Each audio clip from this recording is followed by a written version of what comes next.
সুপ্রিয় উপস্থিতি, আজকের অনুষ্ঠানের প্রধান আয়োজক জনাব ফয়জুল আহমেদ নাঈম, যিনি সুদূর আমেরিকা থেকে একটি কবিতা লিখে পাঠিয়েছে, আবৃত্তি করছি।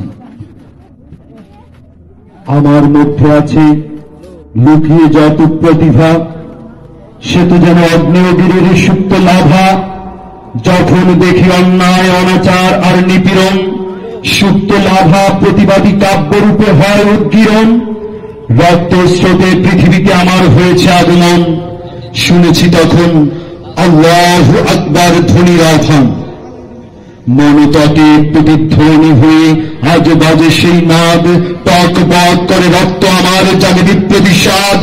তাই তো বিশ্বের যত দ্বৈত দানব হিংস্র মানব আছে, তাদের দর্প সব চূর্ণ করি আমার পদতলে পিষি। দুর্দম আমি ভয় করি না সামনে এগিয়ে যেতে, ওপার থেকে বুলেট আসে যদি দেই বুকটা পেতে। বুলেট যতই ছুড়ে ওরা নিজেই হয়ে যায় ক্লান্ত, বুকের মাঝে রক্ত ঝরে তবু হই না আমি ক্ষান্ত।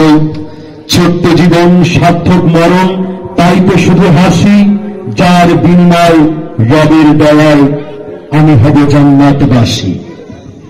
অসংখ্য ধন্যবাদ জানাচ্ছি লেখক ফয়জুল আহমেদ নাঈম ভাইকে। সবাই আমরা তার জন্য প্রাণ খুলে দোয়া করি। সুপ্রিয় উপস্থিতি, আপনারা জীবনে অনেক অনুষ্ঠান দেখেছেন, শুনেছেন,